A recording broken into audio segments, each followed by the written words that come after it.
Her biological father stands right before her, yet the girl only dares to peek from the corner. All because her father is known to the world as the Monster Duke, though he possesses immense power, and a face as sculpted as a work of art. But he has the nature of absolute coldness. Even when meeting his long-lost biological daughter for the first time, he merely orders coldly, "Give her a room as far from me as possible. Just don't let her die." His eyes hold not a trace of emotion. This leaves Lottie very angry. Though she's grateful he took her in, she doesn't like him at all. If her mom hadn't told her to find Dad before they parted, she would never have come here. And these servants follow his orders quite faithfully. They provided for here just enough to keep her alive, though some maids do find her adorable, and she occasionally gets delicious cookies from them. But the head maid is displeased. "You over there don't pester the maids. They're not as idle as you are." This makes Lottie feel quite annoyed. After the maids who like her leave, she can only lie in bed alone, staring into space. Since no one brings her dinner by evening, she has to trot to the kitchen alone to find food, though she considered asking the maids for help. She knows deep down they're impatient with her. Unexpectedly, just as she reaches the parlor, she stops abruptly in shock. Duke Demian Frodium is speaking with his butler Bellant to avoid being discovered. Lottie hides behind the door and peeks. She vaguely recalls her mom saying that Dad isn't just the legendary monster and he's actually a demon. It is said that demons are bloodthirsty by nature and vanished with the demonic beast centuries ago. Just as she's thinking this, Bellant spots her hiding behind the door. Lottie hopes he'll keep her secret, but he says directly, "She's right over here." After being discovered,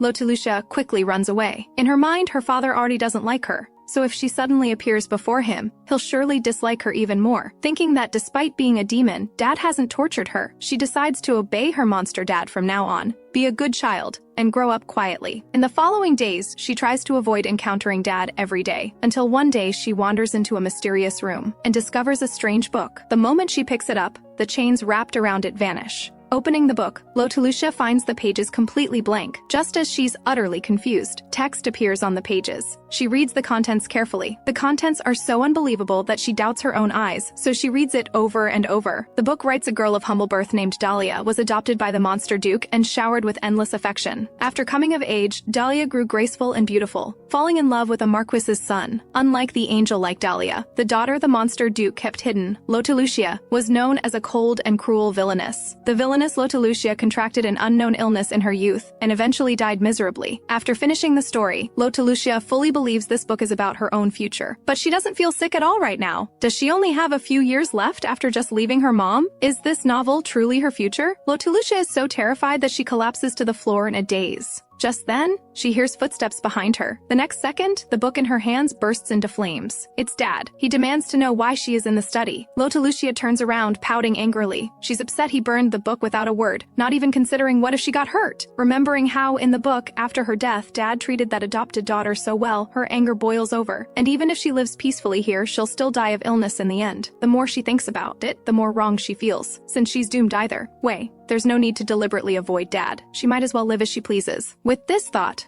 Lottie puts her hands on her hips and says boldly to Dad, "I came in because I wanted to." She has decided that from now on she'll do whatever she wants. Lottie crosses her arms, declaring she's not responsible for the burned book. Demian explains he can certainly tell what books are important, and he wouldn't leave important books lying around. Lottie interrupts him. "Whatever!" At this moment, she fearlessly pouts in a sulk. Her attitude surprises Demian. A silence falls over them. Lottie steals a glance at Dad. To her surprise, her ice-cold father is now smiling broadly. This is the first time she's seen Dad smile like this. Did his brain burn up along that book? Demian strides toward Lottie. She quickly orders him not to come closer. Damian's smile deepens. "You used to only hide in corners and observe secretly, little one. Now you've gotten bolder," Lottie huffs, saying that before was just her adjustment period. "It looks like you've fully adjusted now." The next second, he reaches out and scoops her into his arms, saying to himself, "You're my daughter after all. I should fulfill my responsibilities as a father." Then he snaps his fingers and summons Veronica, stating that Lottie will be taken care of by her from now on. Veronica curtsies to Lottie. "Nice to meet you." Lottie's eyes widen. She recognizes this person. Though she didn't appear in the book, she's the beautiful lady standing next to Dad. Realizing she has no close allies here, she thinks it wouldn't be bad to build a good relationship with Dad's confidant. Besides, she wants to investigate why she dies so suddenly. So she happily waves to Veronica, "Nice to meet you too." The next day, Lottie buries herself under the blanket and won't let Veronica pull it off. It's because she discovered in the book that she'll die in a few years, but she doesn't want to die like that because she doesn't want anyone to find out. She hides under the blanket. to carefully organize the useful information from the book. The book describes little about her, only that she died young, and in the future, the world would perish due to a demonic beast outbreak. How Lottie wishes the book's contents are false, that she won't die and the beasts won't emerge. Just then, her stomach growls. Veronica says she can go to the dining room first. Hearing this, Lottie happily pokes her head out from the blankets. Does this mean if she goes first, she won't have to eat with Dad? It always makes her uncomfortable to eat with Dad, so she runs to the dining room without looking back. However, when she arrives at the dining room, she finds Dad already sitting at the table waiting. Lottie awkwardly sips water, thinking to herself, isn't Dad busy with work? Why is he down here so early? Moments later, the food is served. Already hungry, Lottie can finally eat. But she can't cut the steak on her plate no matter how hard she tries. If she were eating alone, she could just pick up the steak and bite into it. The next second, her hand slips and the knife flies out. With a clang, the knife grazes Demian's face before clattering to the floor. Blood instantly seeps from his face. This scene terrifies Lottie.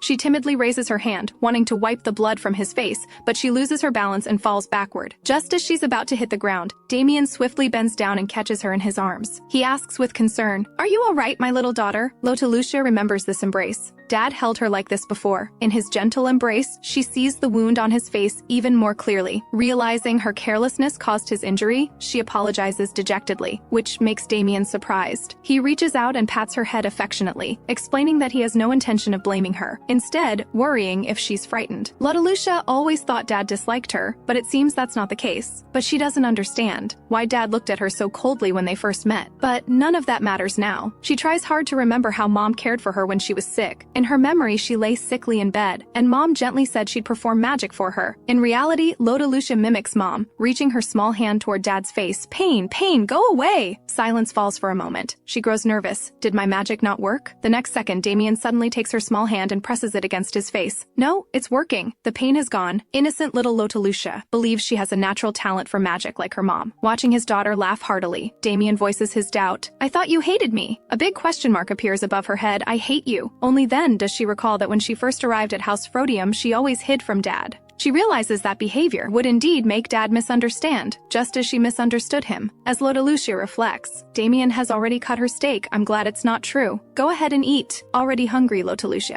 eats with gusto. To Demian, she looks like an adorable little squirrel. Noticing his food remains untouched, Lottie, emboldened by his affection, even scolds him that not eating properly will get him in trouble. Being scolded for the first time, Demian props his chin with interest and asks back, who would scold me? I'm curious who would dare? Lottie fearlessly replies, of course me. Demian is amused by her cuteness. I truly have a scary daughter. Though Lottie appears carefree on the surface, she worries deep down. Does Dad truly like her? Or is this just a passing interest? Demian quickly catches the fleeting change in her expression. He thinks children are all sensitive, so she must know he didn't welcome her when she first arrived. Recalling their first meeting, when seeing her black hair and faintly crimson pupils, he was absolutely certain Lottie was his daughter. But at the time, he didn't welcome her, because all along he had no idea she existed. Later, after a careful investigation, he found the magic circle that transported Lottie came from a forest covered in ice and snow. This reminded him of a woman who had said she would never see him again in this lifetime. Lottie's appearance meant the woman trapped there had passed away. Learning the truth, he began to feel for Lottie.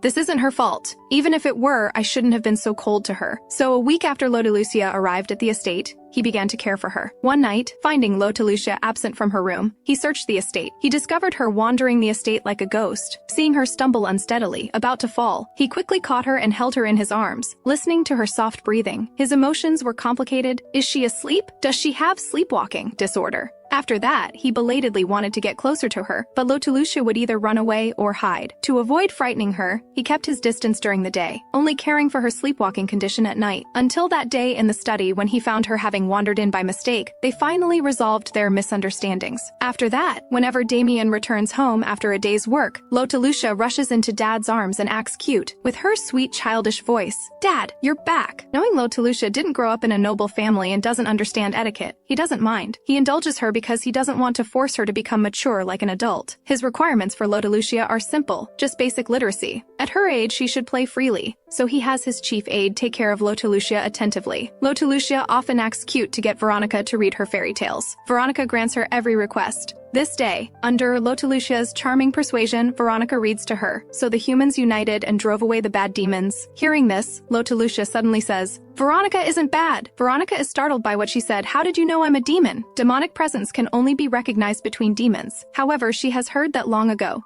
Some humans could identify demons. She assumes Lotelucia is one such case, so she doesn't care about it. She continues reading. In the northern forest lived a winter witch who could freeze everything. A thought suddenly flashes through Lotelucia's mind. The northern forest is where she and her mom lived. Could her mom be the legendary winter witch? But the next second, she immediately dismisses the thought because mom isn't cold like winter. In her heart, mom is more like warm summer. Time passes quickly. Veronica sets down the storybook. She picks up Lotelucia because the Duke is taking Lotelucia out today. Yet on such an important day, she realizes Lotelucia has no proper clothes to wear. The sensible Lotelucia pats the dress she's worn many times. I think this dress is already pretty. Moments later, Veronica carries Lotelucia to find the Duke. She guesses this outing is for buying Lotelucia new clothes. Just then, voices gossip from a corner. I heard Veronica is personally caring for that child. That's a bit inappropriate, isn't it? After all, she's not his Grace's biological daughter and doesn't deserve such treatment. Hearing this, Lotelucia gets angry. She asks Veronica to put her down, then walks straight toward the gossipy maids. She asks coldly what interesting things they're discussing and could they share with her. She knows that this isn't the first time the maids have gossiped about her behind her back. But for some reason, she can't ignore it this time. Is she also worried she's not Dad's biological daughter? She also knows that while caring for her, these maids have felt a sense of superiority over her, because despite her noble birth, she's not favored, making them feel more noble than she is.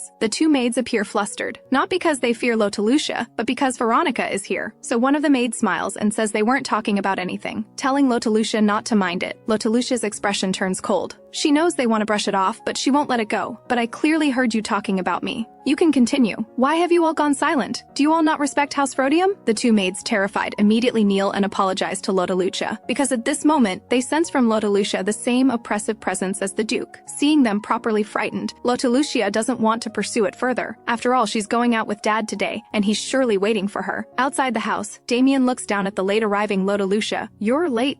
Lotelucia stands straight, her mouth pouting slightly as she replies, I won't be late again. She doesn't dare act bold in front of Dad. Demian looks thoughtfully at the dress she's worn several times. Time is running short. Lotelucia waves goodbye to Veronica. She boards the carriage with Dad. This is her first time riding in a carriage, so she excitedly climbs to the window and looks outside. Every time she sees the outside world, she finds it amazing. Then she turns her gaze to Dad. Though their relationship has grown closer recently, he's busy with work. So aside from meals, this is her first time alone with him. Demian breaks the silence between them, asking if she's adapted to life at the estate. Lotelucia pouts. If you're really curious, can't you just come see me when you're free? She thinks indignantly that it's because Dad doesn't usually visit her that those maids gossip. Demian says gently that he'll consider it. The carriage falls silent again. At this moment, Lotelucia recalls the maid's words. She's always believed Demian is her biological father. The reason is simple, Mom told her so, and Mom wouldn't lie. But what about Dad? Thinking this, Lotelucia can't help asking, Dad, do you truly believe I'm your real daughter? Demian asks her back, do you think I'm not your real father? Lotelucia quickly shakes her head. She asks precisely because she believes he's her father. The next second, she clutches her skirt, thinking Dad must not have known about her existence before, or he wouldn't have gone so many years without seeing her. Demian teases, I didn't realize you see me as a fool who can't recognize his own child. Lotelucia waves her hands frantically. No, Dad, you are not a fool. Demian rests his chin on his hand, his gaze distant. I knew your mom. You're very much like her. Yet Lotelucia doesn't feel she resembles her mom at all. Soon they arrive at the most fashionable clothing store in the capital. The shopkeeper respectfully asks Demian if he's here to select clothes for this adorable baby. Lotelucia thinks dramatically to herself, gripping Dad's collar. He called me baby. Dad, go punish him. Demian says that rather than fashion clothing, he'd prefer several sets of comfortable clothes for his child. The shopkeeper says proudly, our clothes are enchanted with magic spells. The baby will definitely find them comfortable. Lotelucia purses her lips and mutters softly, I'm not a baby. Moments later, Lotelucia tries on dress after dress. No matter the style, she looks like an adorable little angel. The shopkeeper also praises Lotelucia, saying she's like a mannequin who looks pretty in everything. Demian asks the shopkeeper to bring out some summer clothes to try. Having tried on countless outfits, Lotelucia runs to Dad, her eyes pleading that she doesn't want to try anymore. To her surprise, Dad actually tells her she doesn't need to try more. But the next second, he tells the shopkeeper to package all the clothes she tried on. The shopkeeper's jaw drops. Lotelucia also gasps in shock. She runs to Demian on her short legs. Dad, it will cost so much money to buy all of them. She recalls her teacher telling her that money is limited and must be used sparingly. Watching his precious daughter being budget conscious even about buying clothes,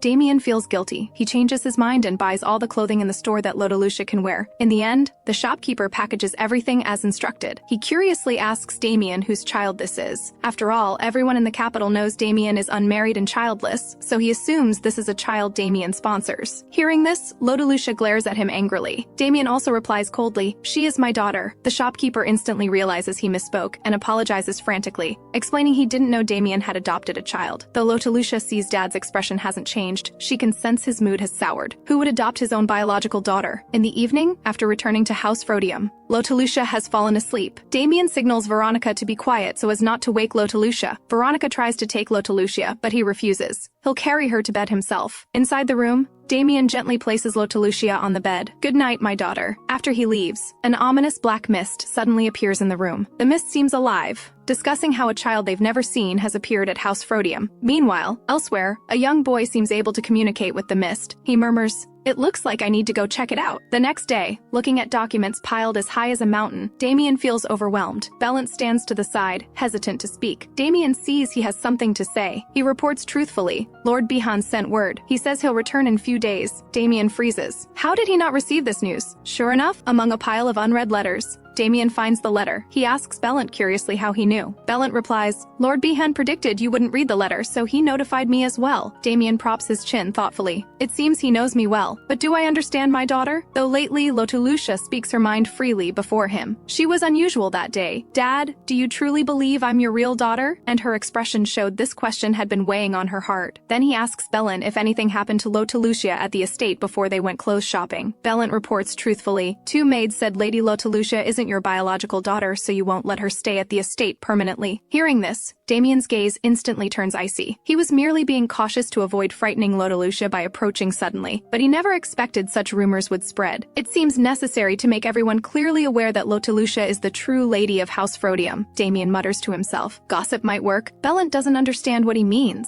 Demian explains that humans love dramatic stories, so why not craft an appealing rumor? Say he had a wife he loved so deeply he kept her hidden, but she died young, leaving only a daughter. Because he cherished his daughter so much, he protected his daughter within the estate. As expected, within days, the rumor spreads throughout the capital. One day after a meal, Lotelucia tiptoes to Dad's bedroom door. Today her exploration destination is his bedroom. She knows at this time Dad is definitely in his office, so she boldly pushes open the door. She finds the bedroom, though lavishly decorated, doesn't look like anyone lives there. Walking into the room, she looks around and mutters to herself, "Well, Dad isn't human." Looking around the room, she discovers a portrait of Dad, expressionless as usual. Though the maids all say Dad is handsome, Lotelucia doesn't think so. Next to the portrait is a large painting of several people. Lotelucia doesn't recognize who they are, but she thinks they are all good-looking. Among them, the black-haired young boy especially catches her attention because she thinks he looks like her. She murmurs, "If I were a boy, would I look like this too?" Just then, Dad suddenly appearing behind her startles her. She can't understand why he always appears suddenly. As a matter of fact, Demian has been in the room all along and she just didn't notice.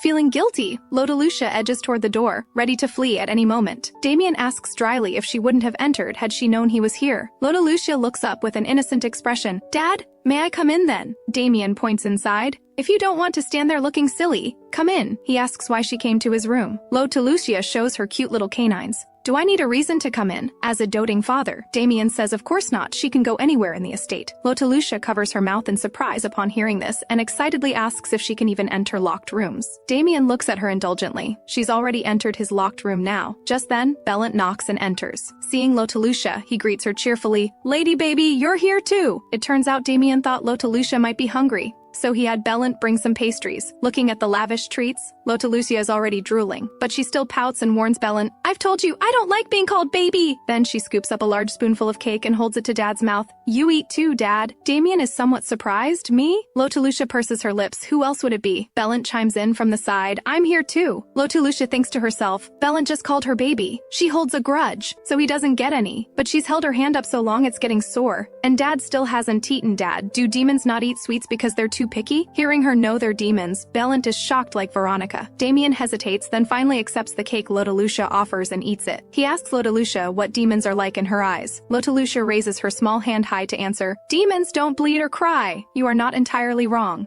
The next second, Lotelucia smiles mischievously. "Then should I exclude Dad?" Before Demian can answer, Bellant interjects from the side, "And me? Exclude me too." However, this is all she knows about demons from that book. And because Dad wasn't the protagonist of that book, there wasn't much about him. So how much does she really understand about Dad? As if reading her thoughts, Demian asks if she wants to know about him. Lotelucia nods. She really wants to know. Bellin teleports behind Lotelucia and covers her ears with his hands. Lady Baby only needs to know the good parts. Lotelucia doesn't understand. She thinks Dad, Veronica, and Bellin are all kind. Meanwhile, Demian has already begun speaking. Demons are very warlike and occasionally drink blood. Learning this news, Lotelucia's hair stands on end. She realizes demon blood drinking isn't just a rumor. Seeing he wants to continue talking about demons, Bellin quickly covers his mouth, telling him to stop. If you keep going, Lady Baby will hate us. She'll only meet us few demons anyway. It only makes Lotelucia more curious. But Bellin clearly doesn't want to say another word. But Demian speaks bluntly, because of the barrier. Bellin immediately looks at him with a long face, but Demian merely replies, as you said, she won't meet other demons anyway. So there's no problem with her knowing. Bellin still worries, after all, Lotelucia is human. But seeing her expectant eyes, Demian continues explaining, the barrier separates humans and demons. Neither may cross, but Lotelucia doesn't understand how Dad, a demon, can be here. Hearing her question, Demian continues explaining, of course there's a way. There's a gate through the barrier, and this gate is now in my control. Lotelucia listens to the stories about demons while eating sweets. Before long, her belly is full and round. Meanwhile, Demian turns the bedroom into his office and begins handling official business. At this moment, Lotelucia recalls the painting she saw when entering the room. That young boy who looked like her intrigues her. She jumps down from the sofa, thinking Dad must know. Lotelucia waddles toward him, tugging at his sleeve playfully. Dad, I have a question for you. After speaking, she pulls him by the hand to the painting. She points to the black-haired boy in the painting. Who is he? Demian follows where she's pointing and realizes it's himself. That's me as a child. Lotelucia grows more curious. Dad, who are the others? Demian explains the others were his family when he was young. Lotelucia finds this hard to believe. Dad, you have parents too? She thought Dad just appeared out of thin air. Demian explains with a smile that though he has no biological parents, he has adoptive parents. Lotelucia recalls that when Dad introduced her to demons earlier, he said there are two ways demons are born. First, they can be born out of love between a man and a woman just like humans. It's rare because demons rarely feel love. So most of them are born by the second method. A demonic beast is used as a host. Demons who grow up alone without guardians are no different from savage beasts, so few are willing to adopt them later. But Demian was fortunate. He was adopted by a human couple as a child. Speaking of this, a rare warm smile appears on his face. Lotelucia reaches out for a hug, thinking indignantly that people call Dad the monster duke because they've never seen this gentle side of him. Dad is clearly so warm. Demian knows that Lotelucia is a girl so sensible that it breaks one's heart. Since leaving her mom and coming to House Frodium, she has never cried out for her mom. She has never revealed her sleepwalking disorder caused by stress. Though she is a human girl, her demonic bloodline also affects her, giving her a more mature way of thinking than ordinary children. Perhaps when she left the forest, she vaguely knew she'd never see her mom again. He walks toward his little but strong daughter, reaching out and gently stroking her soft cheek. Lotelucia looks at him questioningly. Demian understands she doesn't feel secure here, though they're blood-related. They've never lived together, and in her heart, she doesn't consider this home. He says gently, I hope this place can become a home you can always return. Hearing his words, Lotelucia freezes, as if her heart had been waiting to hear this all along. Tears flow uncontrollably from her eyes. Though she's always acted cheerful, she's actually missed Mom all this time. After leaving Mom, she felt like an unwanted child, thinking of her mom every moment. She throws herself into his arms, sobbing uncontrollably. Demian's hand hesitates in midair, before gently patting her back. There, don't cry.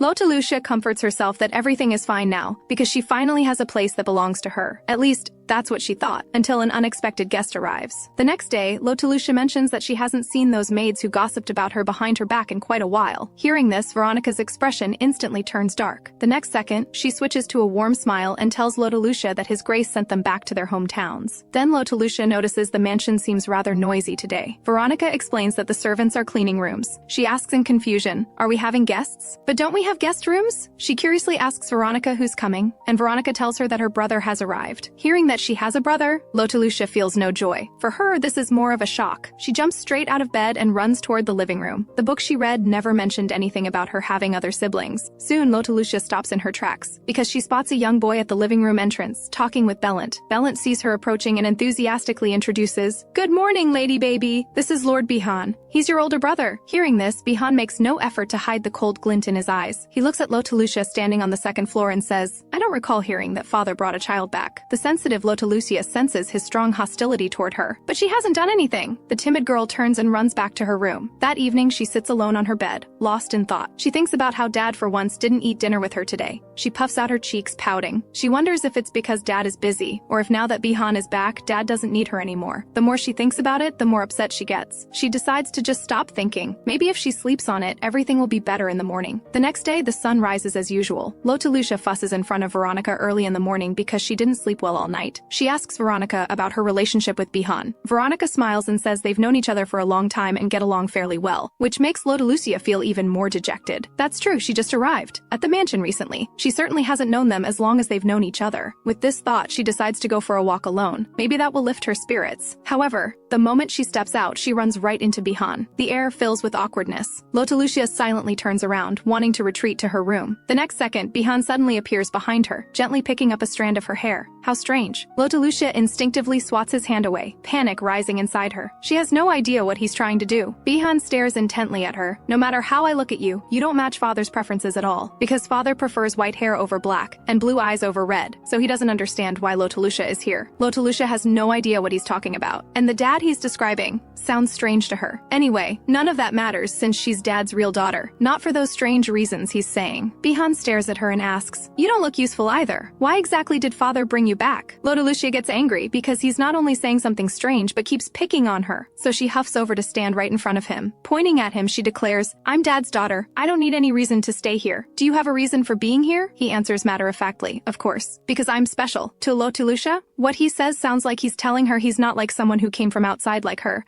Of course, that's not what Bihan means. Since His Grace has always handled imperial affairs, Bihan manages matters on the demon side. Recently, he's noticed his workload has suddenly increased significantly. In addition, he used magic to learn that an unfamiliar child appeared at House Frodium, so he came to check it out. Later, he opens the door and sees Lotalucia, who just parted with him on bad terms, stomping angrily toward the main entrance. Could she be running away from home just because they had an argument? He really can't understand her. He tried everything to stay here, yet she wants to run away over something so trivial. But then he reconsiders. The main entrance is locked anyway. There's no need for him to worry about her. After some time passes, Bihan is awakened by the sound of rain outside his window, watching the pouring rain outside. He can't help wondering if Lotalucia, who walked outside earlier, has come back yet. He quietly closes the door. Whether she's back or not has nothing to do with him. He has no reason to worry. Besides, even if she gets rained on, so what? She's not going to just die from it. Suddenly, Dark Mist's voice echoes in his mind. Human children are very fragile. Getting rained on might actually kill her. Hearing this, Bihan bolts upright. Meanwhile, Lotalucia huddles alone under a large tree, sheltering from the rain. Because she argued with Bihan during the day, she wanted to come out alone to clear her head. But it started raining right after she left. The cold rain makes her shiver and sneeze. She wipes her nose, watching the rain get heavier and heavier, wondering how long she'll have to stay here. And even when the rain stops, once she returns to the mansion, she'll have to see that annoying brother again. At this thought, she curls up dejectedly. Is she going to be alone again? Just then, a voice sounds in front of her. So there you're. As expected, Bihan came after all, bringing a coat with him. Without a word, he tosses the coat to her. Lotalucia hesitates for a moment, then awkwardly puts the coat on. Bihan notices she's not completely soaked, and finally breathes a sigh of relief. If Father's beloved human died from getting rained on, that would be troublesome. They stand under the tree in silent, awkward atmosphere. Only after the rain stops does Bihan start leading her back. Lotalucia's little legs can't keep up with his pace at all. He looks back, sees she's falling behind, and deliberately slows down. Only then does Lotalucia gradually catch up to him, and she notices he got even more soaked than she did. Did he come looking for me specifically because it was raining? So she softly asks if maybe he doesn't actually dislike her that much like Dad. However, Bihan answers decisively without even turning around, "I dislike you. Because to stay by Father's side, he worked so hard, yet she easily replaced him." At this moment, Veronica discovers them, both wet from the rain, but she completely ignores Bihan's presence and walks straight toward Lotalucia. She asks with concern if she's cold, while Bihan walks expressionlessly toward his own room. Lotalucia is wrapped in clean, dry clothes by Veronica, and she feels Bihan must be even colder than her. House Frodium is silent in the midnight. Lotalucia suddenly wakes to find herself standing alone in the middle of the hallway. It is obvious that she's never realized she's sleepwalking disorders, because Demian always appeared in time to take her back to her room before. Passing by a room, she unexpectedly hears what sounds like someone talking inside. She rubs her sleepy eyes and realizes it seems to be Dad and Bihan talking. Are they discussing her? In fact, Lotalucia understands how Bihan feels now and why he's hostile toward her. It's like when she read in the book that Dad got a new adopted daughter, who possessed things she could never have. so her heart filled with resentment. She hears Bihan say to Dad, "If you want to play family games again, the people in the mansion should already be enough." Family games. These words pierce Lotelucia deeply. She doesn't believe that Dad would do that to her, but even if Dad doesn't think that way, Bihan said adopting her was playing family games. She no longer has the courage to stay in this place, so she turns and starts running, even though she doesn't know where she's running to. However, the next second, Demian, who heard the commotion, catches up. He stands in front of Lotelucia, blocking her path. Demian is about to ask why she's here. Lotelucia's little fists already rain down on him like drops. "Dad, I hate you!" Demian asks why she hates him. She sobs, "Dad, you said this would be a place I could always come back to,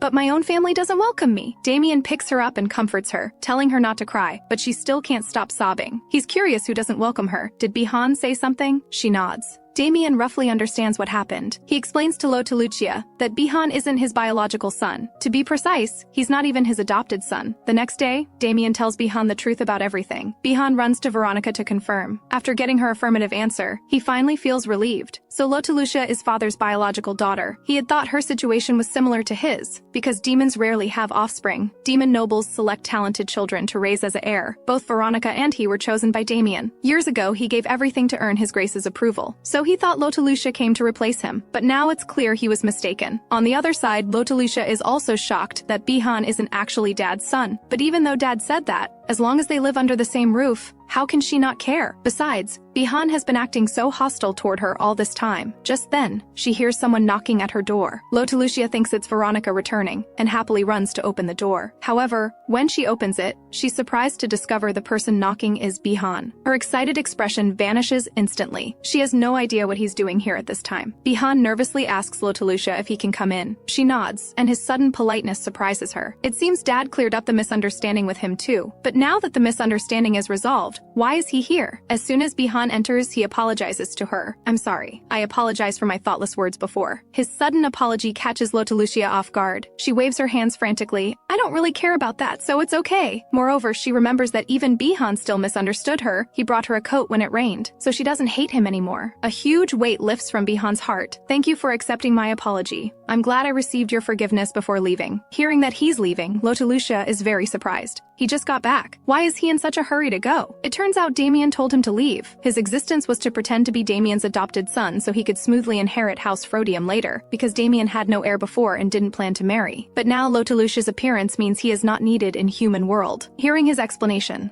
Lotelucia feels guilty. She doesn't want her existence to make him lose his value. Besides, everyone at House Frodium now knows Dad has such an adopted son. Bihan tells her not to worry. After he returns to the demon world this time, he'll never appear here again. His grace will treat his departure as a disappearance or accidental death, so she won't have to feel uncomfortable because of his presence anymore. Of course, that's not what Lotelucia means. While she doesn't need siblings, she doesn't want to take his place either. And she thinks he's a kind person, so she steps forward and grasps his hand. "Don't go. Can't you be my brother?" Bihan shows surprise expression. Her action is clearly something he didn't expect. He kept misunderstanding and making things difficult for her, yet she accepts him unconditionally. He was always alone and he was just playing his role before. Though he still doesn't fully understand the true meaning of family, now he inexplicably desires to have a family. He gently takes Lotelucia's little hand and kisses it. This is the first time he feels he truly has family. However, the next day, Lotelucia receives news that Bihan has already returned to the demon world. But yesterday he promised to be her brother. Demian explains that Bihan has many matters to handle on the demon world. Besides, haven't you two had unpleasant experiences all along? Lotelucia sulks. That's true, but they made up yesterday. Or does he simply not want to be her brother at all? Just then, the dark mist speaks. That's not true. The sudden voice startles her. She quickly hides behind a chair and carefully asks Dark Mist, "What are you? Do you know Bihan?" Dark Mist draws close affectionately and tells her that Bihan is their master. Only then does Lotelucia relax. She immediately asks if Dark Mist can relay a message to Bihan. "When he said he'd be my brother, I was truly happy." On the other side, Bihan receives Lotelucia's message. His face breaks into a smile. "Okay, little sister." This day, Lotelucia is playing hide and seek with Veronica. It's her turn to find Veronica. She hears rustling sounds from the bushes behind her. Thinking Veronica is there, she excitedly runs over and parts the bushes. What greets her is actually her brother, who had already left. Seeing him again, Lotelucia asks excitedly, "What's going on? Dad said you went back." It turns out this is a surprise Demian arranged for Lotelucia all along. He sent Bihan back to the demon world just to hand over his work. Now he can stay at House Frodium permanently as her brother. Bihan curiously asks why she's out here alone again. Lotelucia explains she's playing hide and seek with Veronica, then pulls him along to help find her. Remembering his dark mist, she even wants him to use magic to find Veronica. Hearing this, Bihan smiles indulgently. Although he'd like to do that, after coming to the Empire, he can no longer use magic. Time flies. After staying at House Frodium for a while, Bihan becomes a complete sister-doting brother. Not only does he come to play with Lotelucia every day, but he's also exceptionally good to her. Perhaps the initial misunderstanding makes him feel constantly sorry toward Lotelucia. Now Bihan has naturally become the young master of House Frodium, staying at the mansion. This outcome is completely different from what Lotelucia saw in the book initially, so she believes that book definitely isn't real. Lotelucia decides to ignore it, unless the female lead from that book actually appears, or the demonic beasts truly break out. One afternoon, Lotelucia secretly asks Veronica why brother Bihan can't use magic in the Empire. Veronica tells her that anyone who crosses the barrier retains less than half their magic power. All demon powers are restricted in the Empire, but in the fairy tales Lotelucia read, it often said that long ago, demons used magic to do many bad things in the Empire. At this moment, Bihan, who just finished his work, appears behind her and tells her that most of those in the books weren't real demons but mixed bloods of humans and demons. Because of this, they have difficulty controlling their demonic energy. The chaos they caused after going mad was falsely attributed to demons through rumors.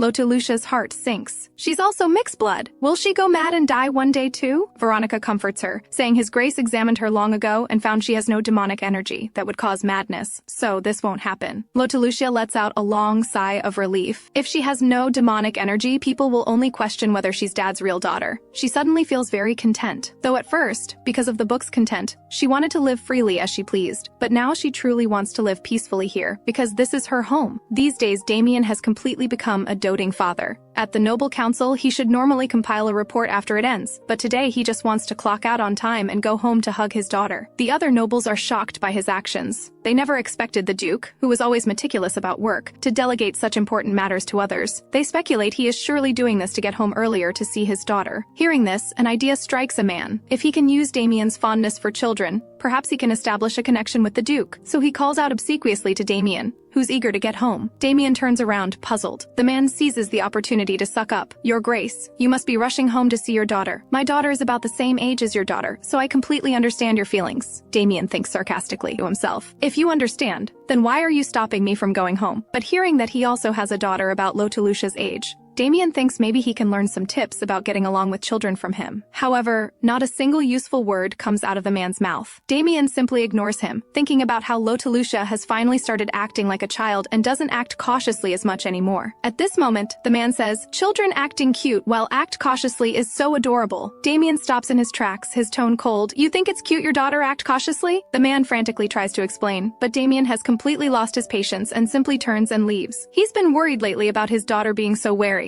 After returning to the mansion, Bellant sees at a glance that his mood doesn't seem good today. Demian leans by the window, feeling particularly reluctant to work today. He sees Lotelucia playing in the courtyard. He wonders if he should just drop his work and go play with her. On the other side, Lotelucia plays in the courtyard with Bihan and Veronica. She even put on the new dress Dad bought her today. Veronica covers her mouth in amazement. "My lady, you're so adorable." Lotelucia's little mouth is sweet too, Veronica. You look pretty today too. The three sit in the shade to cool off. Veronica plans to get some snacks. After she leaves, Lotelucia asks Bihan why he always seems uncomfortable when he's with Veronica. He smiles bitterly, explaining it's probably because Veronica came to House Frodium earlier than him. Lotelucia suddenly becomes curious about how he came to House Frodium. In fact, at first, Bihan came here to search for his benefactor. Initially, he thought that by becoming His Grace's confidant, he might obtain more information. But in the end, he still didn't find that benefactor. But thanks to that benefactor, he met a good master and even gained family now, so he no longer asks for more. At this moment, Veronica returns and brings them delicious ice cream. Lotelucia's attention is immediately captured. After eating, having played since early morning, she falls asleep on the courtyard bench. Suddenly waking up, she wipes the drool from the corner of her mouth and sees Dad kneeling in front of her in an awkward position. Lotelucia curiously asks what he's doing. Demian awkwardly explains that he saw her sleeping so soundly, worrying that she would be uncomfortable here, so he wanted to carry her to her room. Seeing Dad here, Lotelucia thought Veronica called him over. However, Veronica waves her hand, indicating it wasn't her. Unable to get an answer, Lotelucia decides to ask Dad directly. "Dad, why did you come here?" Demian points to his office.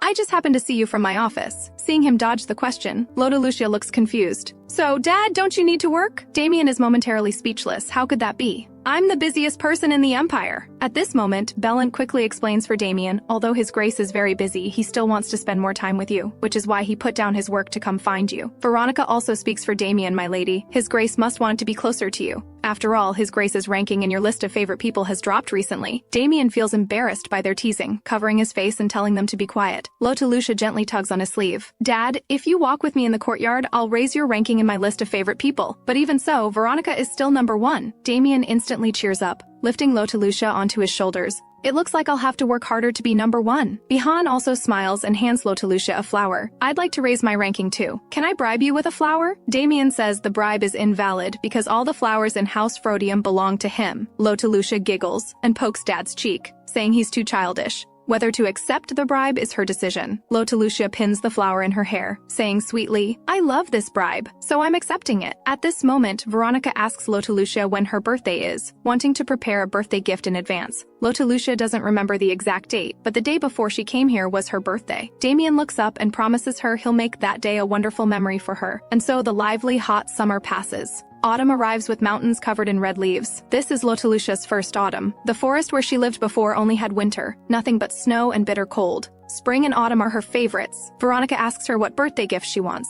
Lucia thinks for a long time but can't think of anything she wants. Veronica asks if there's anything she wants to do. Lucia thinks for a moment and says she wants to paint a family portrait like the one hanging in Dad's room, or go on an outing together as a family. Soon Lucia's birthday arrives. All of House Frodium becomes busy because of her birthday. Demian dislikes noise, so he's never held a birthday party. But this time, he prepares a grand celebration for Lucia. Now everyone knows the most influential person in the mansion might not be the Duke but Lady Lucia. At this moment, Lucia is in a newly built greenhouse garden. Bihan walks up to her carrying a large gift bag. He leans close to her little face and gently kisses it. Happy birthday, my little sister. Lucia happily receives her gift and asks Bihan if she can open it now. After getting his permission, she unwraps the gift box and discovers a teddy bear almost as tall as she is. She loves it. Just then, Demian arrives too. I'd also like to hear what my precious daughter thinks of my gift. Lucia widens her curious eyes, showing her cute little teeth. So Dad, where's your gift? Right in front of you. Lucia looks confused, circling around him again and again but not seeing the gift anywhere. Then she hears him say the greenhouse garden is his gift to her. She looks immediately shocked. So this garden was built to be my birthday gift? Seeing her expression, Demian thought she doesn't like his gift. Of course Lucia likes it, but more than this garden, she wants to paint a portrait with her family. Only then does Demian learn this is what Lucia told Veronica she wanted. He immediately says that's no problem at all. Hearing this, Lucia becomes overjoyed. She demands he absolutely can't back out because of work. A few days later, Demian finds Lucia with a pocket watch. It turns out, 2 days ago, as promised, he commissioned a famous painter to paint their portrait, and Lucia asked the painter for a favor. The pocket watch Demian brought is what the painter asked him to pass to Lucia. Lucia only wanted to try. She didn't expect the painter could actually do it. Demian curiously asks Lucia what this is. Lucia opens the pocket watch. Inside is unmistakably her mom's portrait. She wanted to have Mom painted while she can still remember what she looked like. The next second, she presents Mom's portrait to Dad, but Demian doesn't take it. Instead, he seems a bit nervous. Daughter, didn't you have this painted to keep for yourself? After spending so much time with Dad, Lucia has learned his way of speaking. What he really means is, can he really have this? Actually, she commissioned this portrait specifically to give to Dad, because she knows Dad's memories with Mom might be even fewer than her own. Demian stops declining and gently kisses the portrait because he truly wants this painting. Just then, a colorful butterfly flies in from outside the window. Spring has arrived. Demian will take Lucia to do the second thing she wanted. This is her first outing with family. She places the flower crown she wove herself on Dad. Demian feels embarrassed inside but says he loves it. Veronica praises Lucia's excellent skills from the side. Lucia confidently declares she'll make one for her too in a bit. Perhaps because the weather has warmed recently, Lucia finds today's sunlight particularly bright. The swaying tree shadows on the grass are also clearer and prettier than those at the mansion. She happily hops back and forth on the grass. Demian watches her puzzling behavior and curiously asks what she's doing. Lucia answers she's stepping on shadows. Though Demian doesn't understand her doing, he's already considering whether to plant some bigger trees at the mansion. Lucia guesses what he's thinking. She tells him what she truly loves is the feeling of being with family rather than the trees. To her, what's special isn't the trees, but that being with family makes her feel so warm. Lucia acts cute with Dad. So can we come out together again next time? They immediately make a pinky promise. Lucia suddenly stands up because she remembers she promised to make a flower crown for Veronica too. Now she needs to go find flowers. Demian holds her back. wanting to go with her. The forest is so big. What if you get lost? Lottie doesn't want to trouble Dad, but everyone disagrees with her wandering alone. In the end, she decides to have her brother accompany her to find flowers. Demian reluctantly relaxes.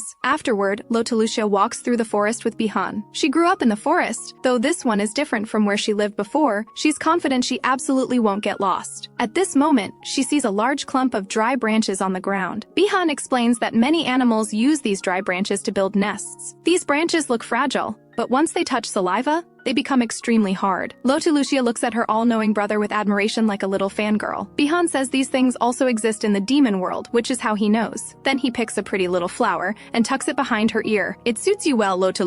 Lottie says seriously that she's looking for flowers that suit Veronica and him, not ones that suit her. Hearing there's one for him too, a wave of emotion surges through Bihan. Is this what having family feels like? After searching for a long time, Lottie still hasn't found the flowers she wants, so they continue deeper into the forest. Bihan keeps reminding her that if she's alone, she absolutely can't go too far. Moments later, Lottie sees patches of flowers on a meadow, all bright and beautiful. She picks one here, one there, until her arms simply can't hold anymore. Only then does she plan to leave. However, when she turns around, she sees a huge dark shadow gradually enveloping them. The next second, Bihan forcefully pushes her away. Lottie only sees the distance between herself and her brother growing. She collapses on the ground, staring at this massive creature. What is that? But there is no time for further thought. The demonic beast viciously attacks them. Bihan raises his arm to block the powerful strike. For him, born a demon, dealing with a demonic beast of this size is no problem. But he feels a faint stinging from the wound on his arm and realizes this might be a mutated demonic beast with venom. The poison needs time to spread, so Bihan is confident he can handle it. He absolutely won't let this demonic beast harm a single hair on Lottie. After completely calming down, Bihan unleashes his full power, completely suppressing the demonic beast's attacks. For a moment, it's hard to tell who the real beast is. Moments later, he wipes the sweat from his face. His sleeve is already stained red with blood. The demonic beast falls completely, seeing Lottie trembling. He knows his time with his little sister might be over. Perhaps from now on, he'll be as terrifying as that beast in her heart. Though he thinks this, he still walks to her side to comfort her, telling her not to be afraid. Lottie is indeed terrified, but she's afraid something will happen to him, afraid of losing him forever. Her words make Bihan freeze in surprise. This feeling of being trusted and cared for by family is something he's never experienced. He quickly says he's fine and plans to take Lottie back. Lottie is also eager to get back to bandage his wounds. At this moment, the nearby bushes rustle. Bihan is first to notice something wrong. His expression becomes extremely serious. He tells Lottie to hide behind him. A demonic beast, even larger than before, charges out from the trees. It stares at the corpse of the demonic beast being killed. It lets out an enraged roar. Then it suddenly launches a fierce attack, ramming into Bihan. In the previous battle, Bihan was already injured, and the poison lurks inside him, ready to act at any moment. Lottie is frozen in terror. She wants to help her brother, but she has no idea what she can do. Bihan endures the intense pain and stands up. He tells Lottie to hurry back and find father. He'll definitely hold on until father arrives. Lottie's heart pounds violently. Fear and panic have completely taken over her mind. She knows staying here will only be a burden to him, so she turns and runs back with all her might. Seeing Lottie leave, Bihan finally breathes a sigh of relief. Actually, he has no confidence he can hold on until father arrives. But right now, he can only do his utmost to stall this demonic beast, giving Lottie enough time to escape.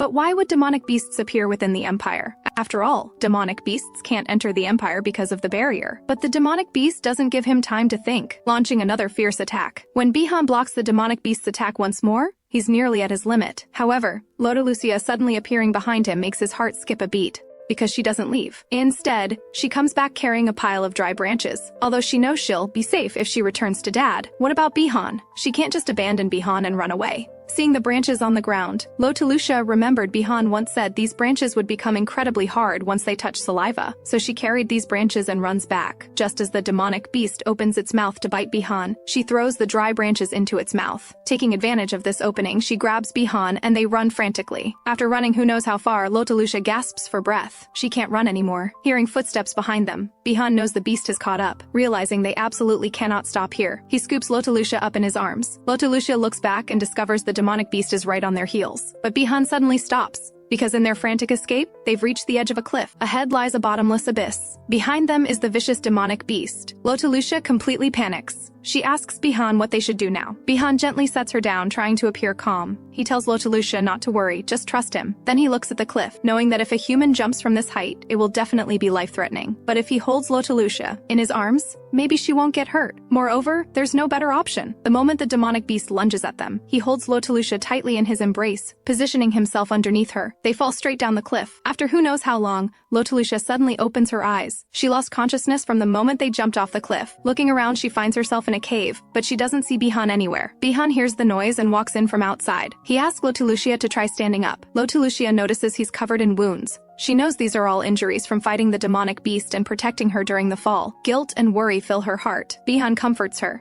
saying these wounds are nothing to him. The poison won't be fatal either. He'll recover after resting for a few days. He asks Lotelucia with mild reproach why she ran back instead of going to find father first. If it were you, would you leave me behind? Hearing this, Bihan still maintains his view. After all, his status is completely different from Lotelucia's. But what's done is done. Now isn't the time to discuss this. He softly apologizes to Lotelucia. I shouldn't have snapped at you. I'm sorry, Lotelucia. It's my fault. Suddenly it starts drizzling outside. It seems they'll have to stay here until the rain stops. Bihan relaxes a bit, because the rain will wash away their scent. The demonic beast won't track them down so quickly. Naive Lotelucia can't help sniffing her own clothes, wondering if she really has a scent. Then she feels terribly guilty, because she insisted on coming out to pick flowers and got Bihan so badly injured. Bihan shakes his head. This isn't your fault. No one could have expected demonic beasts to appear in the Empire. Now they can only hope Dad finds them quickly. But Bihan knows clearly in his heart that the demonic beast is also searching for their trail. Just to be safe, he decides to look for a way out once the rain stops. They can't just sit here waiting. However, the next second, intense dizziness attacks his brain. The sudden weakness nearly makes him collapse. Lotelucia in his vision quickly blurs. The demonic beast's toxins are taking effect. Lotelucia quickly catches him. Touching his forehead, the burning heat startles her. Realizing Bihan has a fever, she helps the disoriented him lie down. Tears well up in her eyes. When will Dad finally find us? Meanwhile, Demian arrives in the forest with Veronica. A pool of black blood stands out starkly against the green grass. She recognizes this as demonic beast blood, and there are many footprints of various sizes around. Although they don't find the children's blood, that doesn't guarantee they're safe. After all, Bihan can't fully unleash his power in the human world. Now they can only speed up and find them quickly. In the cave, Lotelucia, who has never taken care of anyone before, clumsily places a wet cloth on Bihan's forehead. After repeating this several times, she crouches nearby, waiting for Bihan to wake up. Bihan has a high fever and mumbles in his sleep, seeing him barely conscious. Lotelucia thinks if she asks him questions now, he'll definitely answer truthfully. To be honest, she worries that Bihan doesn't really consider her family in his heart, that he only takes such good care of her because she's Dad's biological daughter. Brother Bihan, why are you so good to me? The barely conscious Bihan replies, because Lotelucia is adorable, and you're still so young. Lotelucia wonders if that's all there is to why he takes such care of her. Bihan continues. Most importantly, you chose to treat me as your family. Before coming to House Frodium, all he thought about every day was how to survive. Family was something he didn't even dare to dream of. But Lotelucia truly treated him as family. So how could he not cherish his only sister? Lotelucia turns her face away. Tears fill her eyes once again. Bihan has always been so sincere, yet she kept doubting him. This makes her feel ashamed. Just then, the demonic beast silently closes in. The next second, it roars and lunges at Lotelucia. At the critical moment, Bihan yanks her behind him. He plans to block this fatal strike with his back. Lotelucia closes her eyes in despair. They have absolutely no strength left to resist. But the attack never comes. It turns out Demian arrives in time and released a massive magic circle that sent the demonic beast flying far away. Not bothering to check if the beast is dead, he rushes anxiously into the cave. Finally seeing Dad, Lotelucia can no longer hold back her grievances. She throws herself into Dad's arms. Dad, I was so scared! Bihan is badly injured too! Dad, why did you take so long to come? Demian holds her tightly in his arms.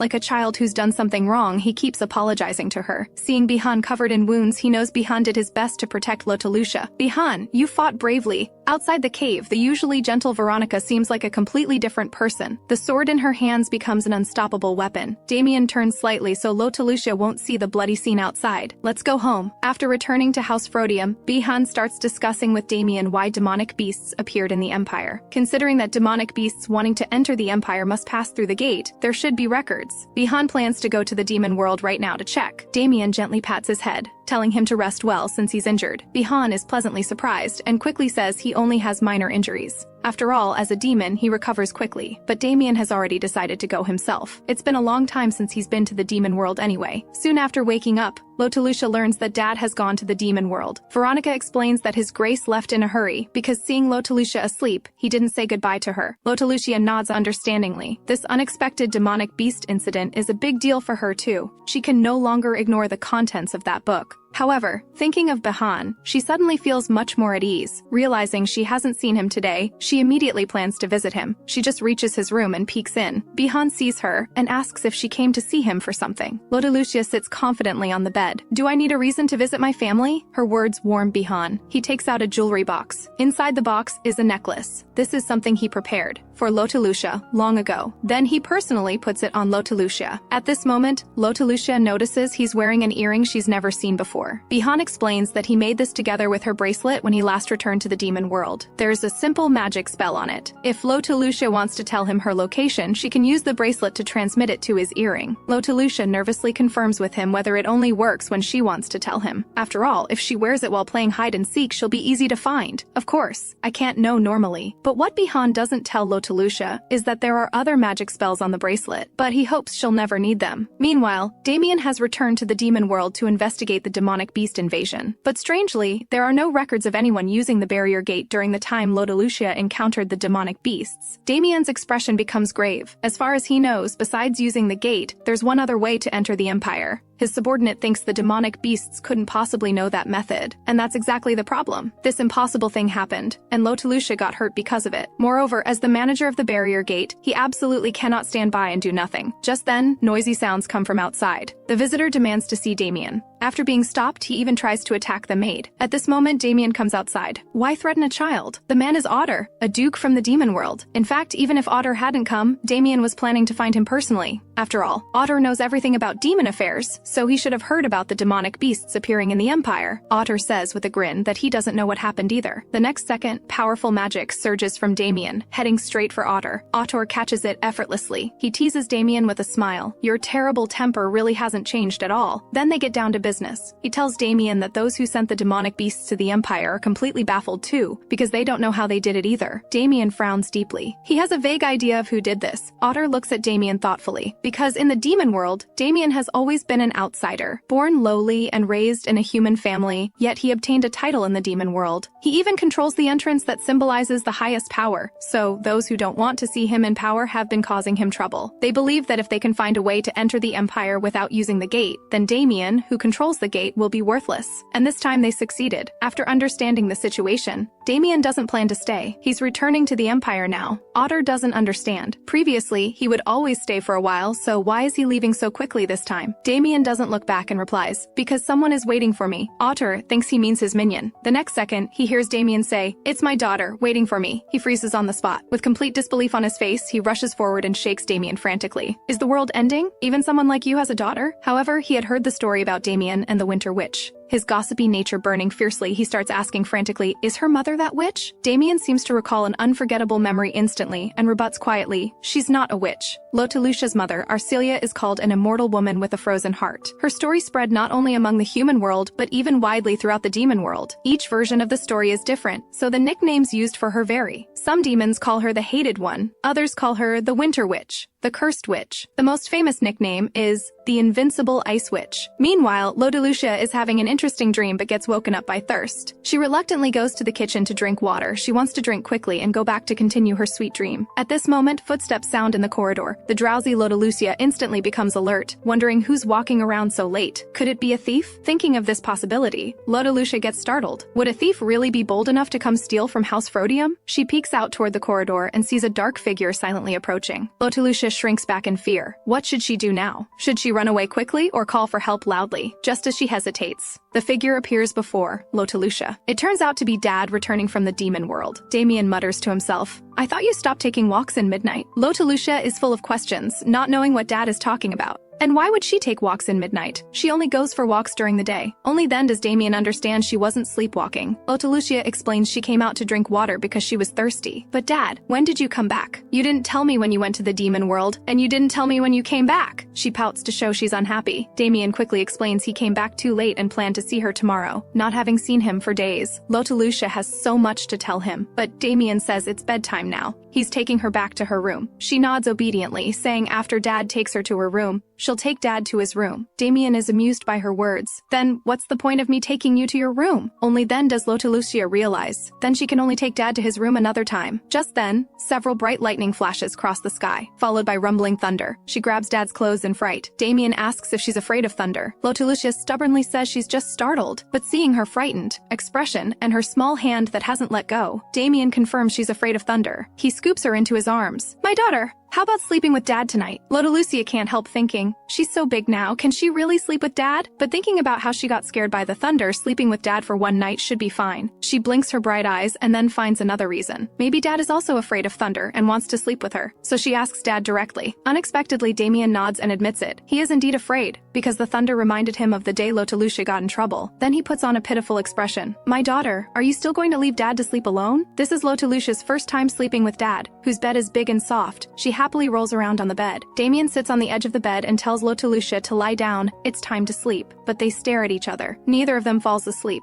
Demian leans close to Lotelucia. Good night, my dear daughter. He hums a lullaby, gently patting her body. Lotelucia is stunned. She didn't expect Dad could sing lullabies. Demian says, a bit embarrassedly, that only 2 people in this world have heard him sing this lullaby. He asks her to guess and believes she can definitely figure it out. Lotelucia vaguely feels she's heard Mom sing this lullaby too. Speaking of Mom, she becomes interested again. She asks Dad to tell her about Mom. Demian doesn't know how to begin for a moment. In his memory, Arcelia was as pure and beautiful as ice and snow. To him, her appearance was like a tornado. She was so strong-willed and he was swept away by her spirit. But Lotelucia remembers that Mom said Dad was a very gentle person. Demian affectionately touches her little face, asking what kind of person she thinks he is. Frankly speaking, when she first met Dad, she thought her mother was lying, but now she thinks her mother was right. Soon, Lotelucia enters a sweet dreamland. Demian gazes at her tenderly, wishing her sweet dreams. The next day, Lotelucia returns to her room, but she finds the room completely empty. Seeing her return, Veronica tells her that His Grace ordered a bigger room for her. A moment later, seeing the new room, Lotelucia is instantly speechless. Because this room is really too big, Veronica explains with a smile that as the daughter of Duke Frodium,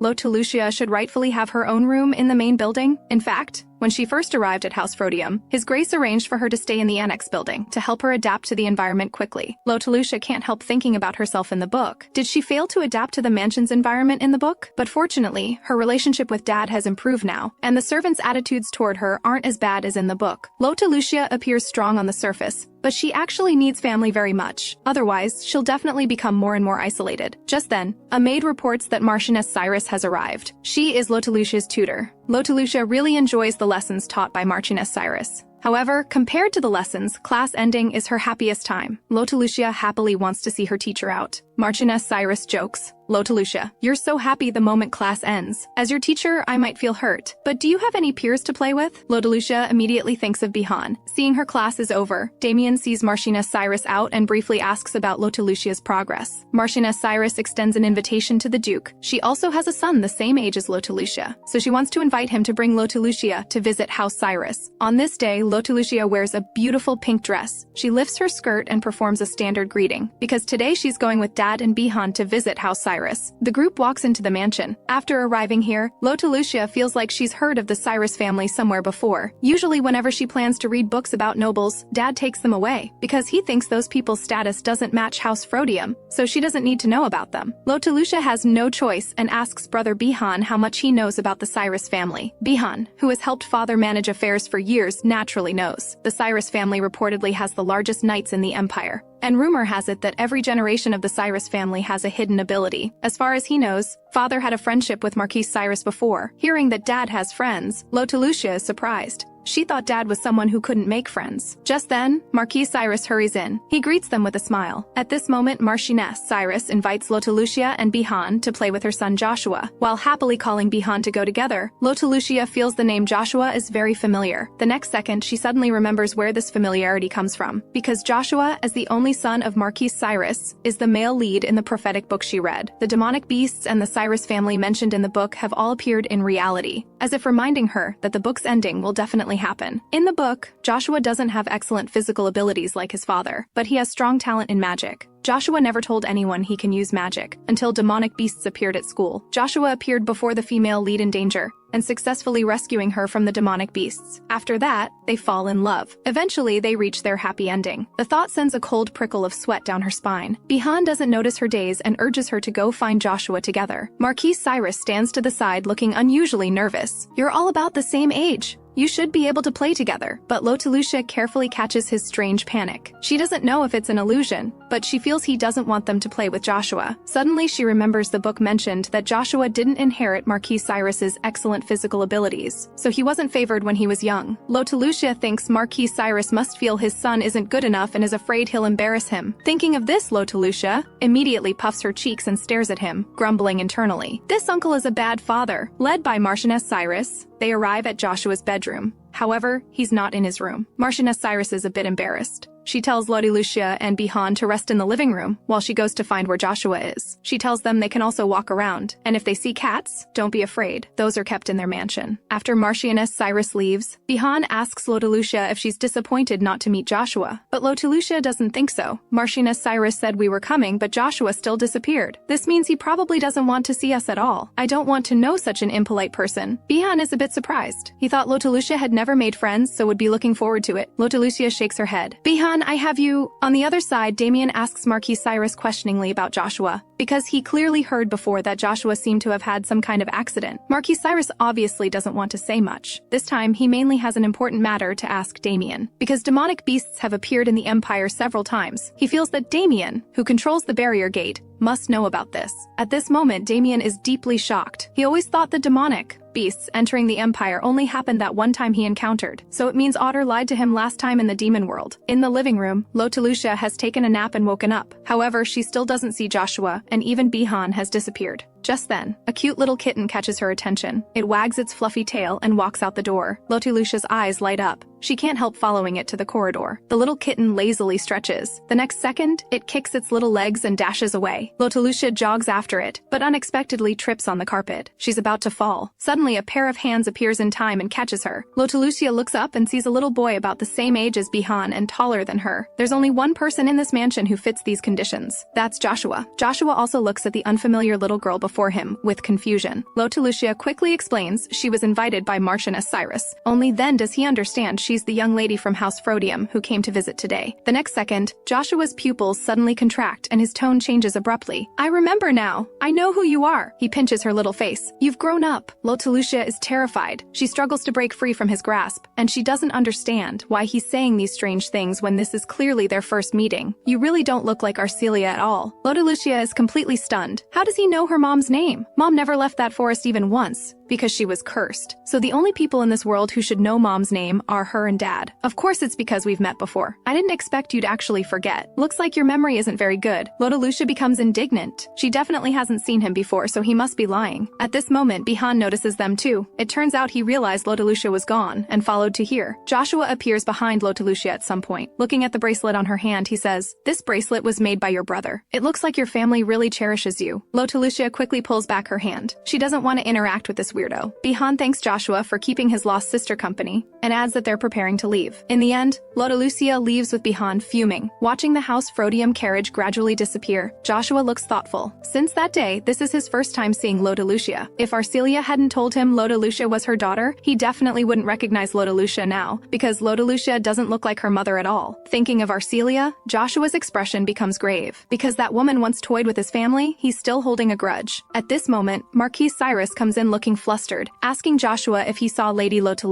"I didn't do anything to her. Why are you so nervous?" Their conversation doesn't sound like father and son at all. Marquis Cyrus reminds Joshua not to forget their agreement. Joshua waves his hand. "Mother will never know. I will become a perfect heir, father." A few days later, Lottie is watching Veronica practice swordsmanship. She wants to learn too. In that case, if she encounters demonic beasts again, maybe she can be of some use. Just then, Marchioness Cyrus comes to give her a lesson. Lottie happily runs outside to greet her teacher. However, the next second she freezes because her teacher actually brought Joshua along. Joshua shows an innocent smile and greets Lottie. Marchioness Cyrus explains that Joshua really wants to be friends with Lottie, so she asked for opinion of his grace. From now on, she'll bring Joshua to lessons. Lottie complains internally. Why is her teacher so strict with her but so obedient to her own son? And why did Dad agree to let Joshua come to House Frodium? However, under Marchioness Cyrus's gaze, Lottie shakes hands with Joshua with a fake smile. Lottie is the smartest little girl Marchioness Cyrus has ever taught. From the very beginning, when Demian asked her to teach Lottie,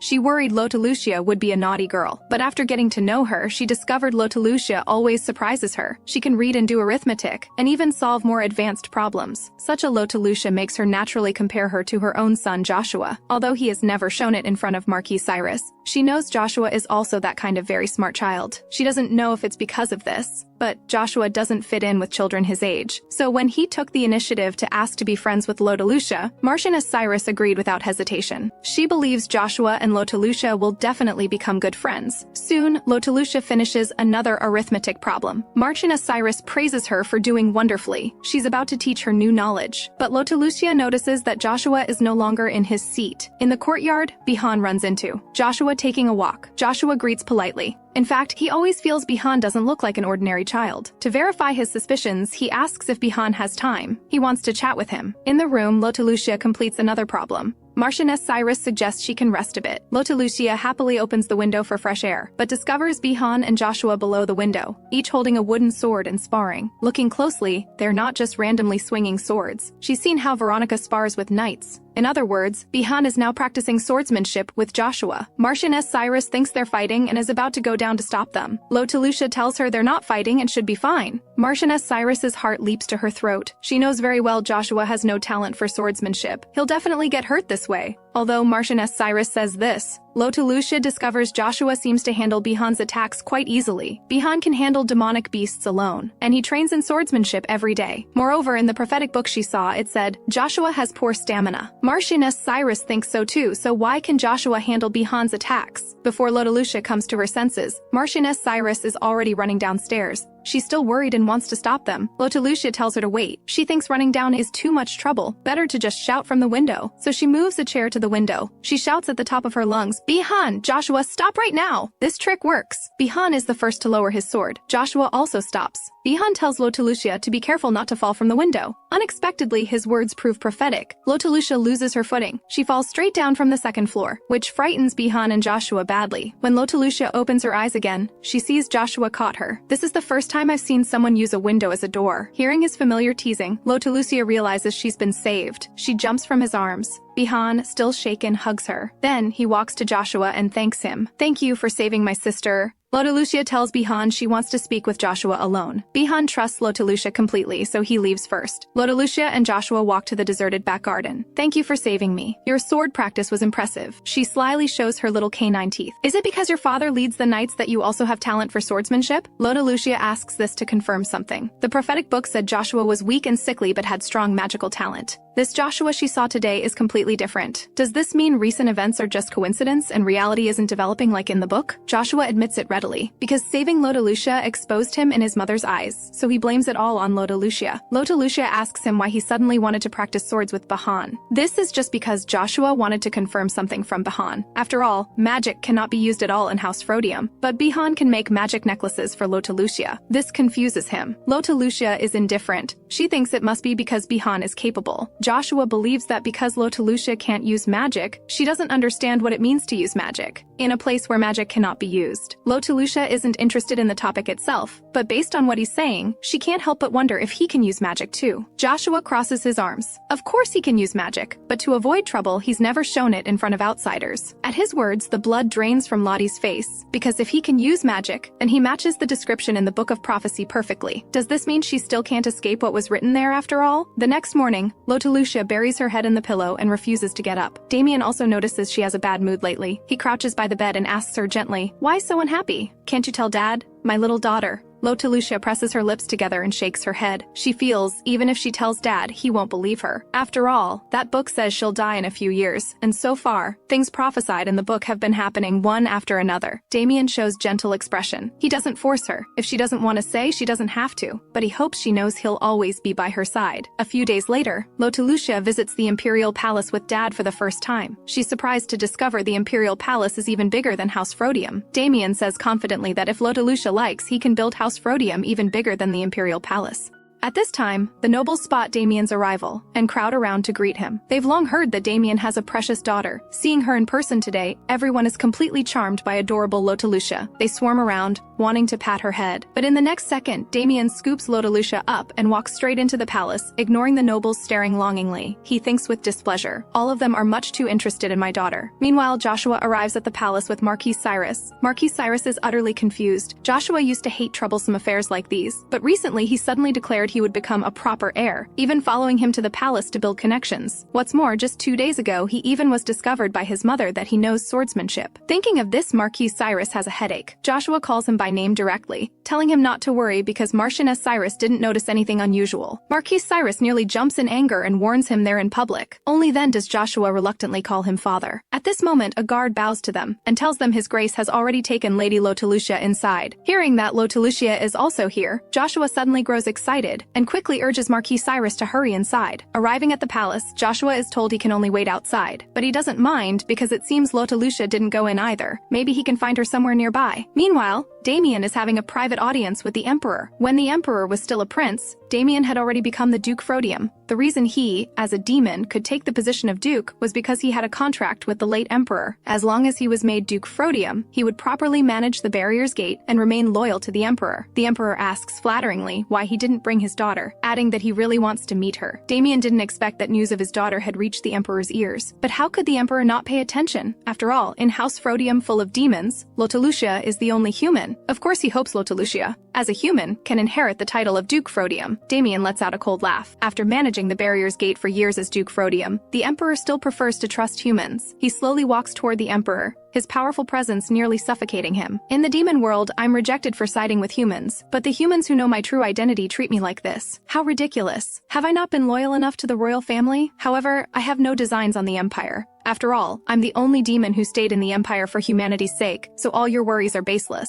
He asks the Emperor directly what business he has summoning him. The Emperor coughs to mask his embarrassment. He's looking for Demian naturally because of the demonic beasts appearing in the Empire. Demian knows how serious this is, and explains those demonic beasts never used House Frodium's gate according to records. However, he's certain something is wrong with the barrier separating the Empire and the demon world, and it's likely related to Lotelucia's appearance. Meanwhile, Lotelucia explores the palace alone while Dad meets with the Emperor. The palace maids recognize Lotelucia as the young lady of House Frodium and greet her warmly. Lotelucia runs along happily. When she comes to her senses, she realizes she's lost and there's no one around her. She continues walking deeper into the palace. A towering tree stands before her. She's never seen such a huge tree, though she hasn't found her way back yet. She feels that coming out for a walk has cleared all the bad thoughts from her mind. Could it be that the version of herself in the book died from depression because she didn't go out often enough? Just then, a young voice sounds behind her. Who are you? It's a little boy with golden hair. Who are you? Not just anyone can enter this courtyard. Lotelucia wonders curiously if this boy manages the courtyard. He smiles and says he could be considered its manager. Seeing this, she's a bit scared that she'll be scolded for coming in without permission. She begs him to keep her secret. After all, she was already lectured by Dad recently for falling from a window. The boy rests his chin thoughtfully for a moment, since no one else noticed. I'll keep your secret. After all, I'm the person with the highest status in this courtyard. Lotelucia happily asks what the boy's name is. He introduces himself as John, and politely invites Lotelucia to tour the courtyard together. Then they walk around the courtyard. He asks if Lotelucia has any worries, because when he first saw her, she looked troubled. Lotelucia falls into thought. Of course she's still thinking about that book's contents, and she doesn't dare tell anyone around her, because her family definitely wouldn't believe her, or they'd worry terribly. Neither outcome is what she wants. Looking at John beside her, she thinks maybe she can tell someone she barely knows. There's something about my friend. Do you know how to avoid death? John finds it hard to understand why someone so young is already thinking about this. People die when they get old. That's the natural order. Lotelucia stands up and emphasizes it's not natural death from old age, but sudden death from unknown causes. After talking for a while, she still can't explain it clearly. She thinks to herself that John must find her strange, but to her surprise, he seems to understand what she means. I have a friend who seems to fit what you described. It's not that there's no way to avoid death at all. Then he leans close to her ear and whispers a few words. After hearing this, Lotelucia is too shocked to speak. John tells her that what he just said was told to him by his friend. Although his friend ultimately failed, Lotelucia can't help but wonder, John, did this actually happen to you? John flatly denies it,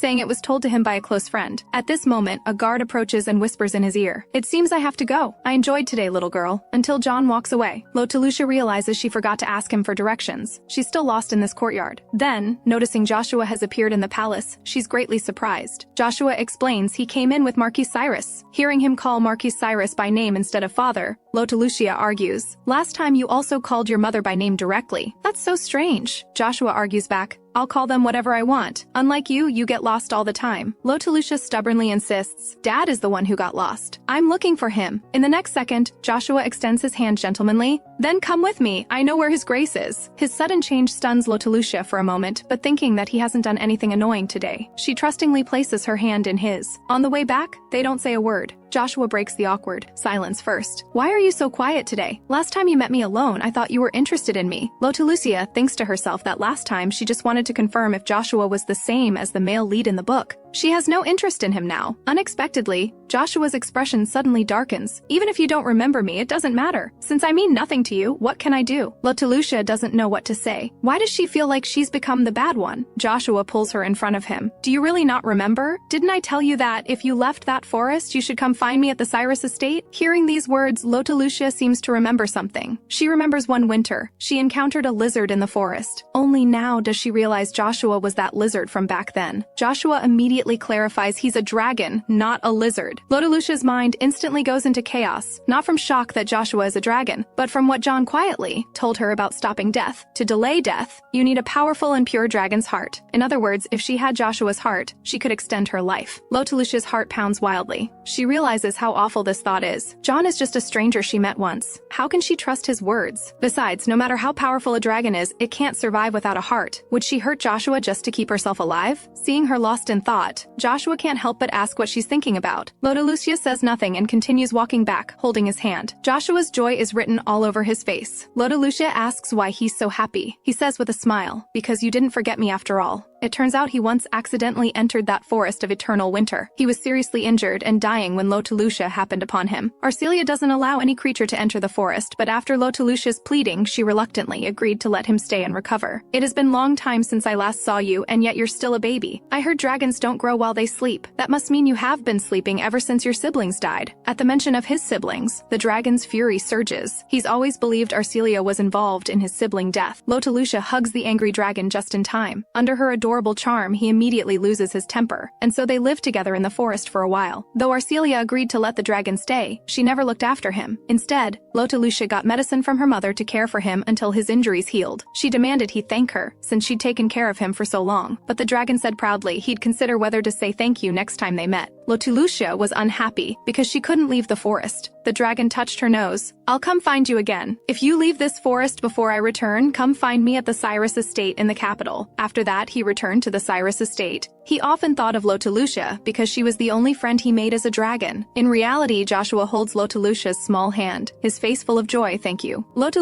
is a bit confused, not understanding why he's suddenly thanking her. Joshua refuses to explain. At this moment, Demian walks over with Marquis Cyrus. Lottie spots him from afar and immediately rushes over with open arms. Damian's expression darkens, his grim tone nearly frightening Marquis Cyrus beside him. "My daughter, this is your first time at the palace, so you definitely don't know the way. Yet instead of waiting outside, you disappeared. How do you think that makes me feel?" Lottie's joy instantly vanishes. She immediately apologizes dejectedly. "I was wrong, Dad. Are you angry?" Demian can't bear to keep scolding her and gently pats her head. He warns her not to do this again, and turns to thank Joshua for bringing the lost Lottie back. Joshua shows a sly smile and asks Demian if he can be friends with Lottie and see her often from now on. Demian also hopes Lottie has more friends her age, so he readily agrees. Joshua happily thanks Demian and says he'll visit House Frodium often. Demian says he'll have the servants prepare in advance. Hearing their conversation, Lottie and Marquis Cyrus stand with shock. From this day on, Joshua frequently visits House Frodium. Time flies. 3 years later, Veronica reports to Lottie that there's a visitor. Without thinking, Lottie knows it's Joshua again. Gradually, she finds playing with Joshua more fun than she imagined. Moreover, Bihan seems very busy lately and hasn't had time to keep her company. In the afternoon, Lottie and Joshua rest in the courtyard. Joshua hopes Lottie can also visit the Cyrus estate. Since he's always the one coming to House Frodium, Lottie would like to go, but if Dad doesn't have time, she can't. Joshua thinks Damian's protection of Lottie is a bit excessive, since all of House Frodium Frodium has magical barriers, he can't use magic here at all, because when someone uses magic, House Frodium automatically activates tracking magic to trace whoever used magic. Lotelucia explains the tracking magic probably wasn't set up specifically for her, because when she first arrived here using her mother's magic circle, Dad immediately detected her arrival. That was probably the tracking magic at work. Joshua is even more surprised, because ordinary mage families don't use such extensive tracking magic, but he wants to try breaking through this barrier. If he can, he wants to show her magic. At this moment, the Cyrus carriage arrives at House Frodium's entrance. After Lotelucia sees Joshua to the carriage, she prepares to return to her room. In the corridor, she runs into Bihan, who was looking for her. Lotelucia feels a bit regretful. Joshua just left. It would have been nice if they could have played together. Bihan stammers awkwardly. Lotelucia, doesn't he come a bit too often? Lotelucia asks in surprise. Bihan,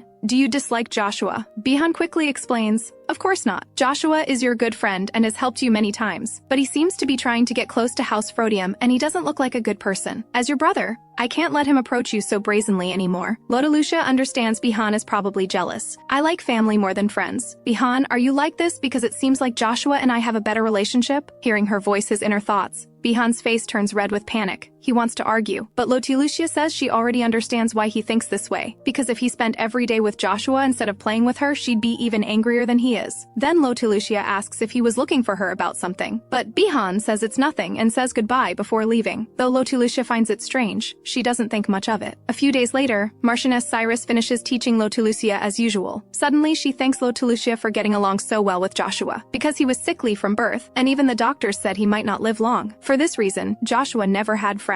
But since meeting Lotelucia, his health condition has improved, and he's even taken up swordsmanship recently. Lotelucia can't understand why the Joshua she knows doesn't sound like the same person the teacher describes. So when she sees Joshua again, she demands with hands on hips, "You're not the real Joshua. Where did the real Joshua go?" Joshua says he doesn't know what she's talking about. Lotelucia won't be fooled easily now. The Joshua she knows is this dragon before her who knows swordsmanship and magic. But the Joshua in her teacher's mind was physically weak from birth. So it means the Joshua the Marchioness carried for 10 months has been taken over by this dragon. Joshua finally stops pretending. He can tell her the truth, but only if she keeps his secret from the Marchioness. Don't worry, Joshua has been me all along. It's not as you fear that I've improperly taken someone else's place. It was one day after he had slept for a long time as a dragon. Marquis Cyrus suddenly came to his lair to find him, since the Cyrus family ancestors once made a contract with him to help them when needed. So when he saw Marquis Cyrus holding a child without breath, he already guessed what was wanted. Marquis Cyrus explained in anguish that since his son had passed, his wife cried constantly and her mental state deteriorated. He feared losing his wife after losing his son, so he came to seek for his help. But even a dragon can't bring the dead back to life. There are rumors that a heart-bearing dragon magic can bring someone back to life, but these are just rumors. Marquis Cyrus also understood reviving his child was impossible. He came wanting the dragon to take his son's place, just so his wife could see the child grow up. That was his only wish. The next day, Lotelucia looks worried. She never imagined Joshua carried such a story. Seeing her tired face, Bihan thinks she didn't sleep well last night. Lotelucia wants so badly to share about Joshua, but remembering he made her promise absolute secrecy, she immediately closes her mouth. Bihan tells her to sleep a bit more. Lotelucia doesn't want to. The next second, Bihan scoops her up. "Since you're tired, you should rest." He places her on the bed and thoughtfully tucks her in. Lotelucia playfully grabs his sleeve. She asks him to sleep with her for a bit and leave once she's asleep. Bihan feels awkward about sleeping in her bed. Lotelucia gets upset. She rolls around in his bed all the time, and she's not a stranger to him. Hearing her words, Bihan stops resisting. A moment later, seeing Lotelucia fall asleep, he quietly leaves. In her dream, Lotelucia returns to when she first arrived at House Frodium. The maids openly gossip that she's not Demian's biological daughter, so she erupts. "My mother told me he is my father. What gives you the right to say such things?" She angrily grabs the maid's collar. In reality, Joshua, who came to visit Lotelucia, gets lifted up. With his feet dangling, he asks in disbelief, "What kind of dream were you having to welcome me like this?" Lotelucia ponders she wouldn't do such a thing in reality, but she thinks she also wasn't wrong in her dream. Anyone would get angry in that situation. She instinctively thinks the version of her in the dream might be herself from the book. Because she always argued with the maids, everyone was dissatisfied with her. Over time, vicious rumors about her spread. Then Joshua interrupts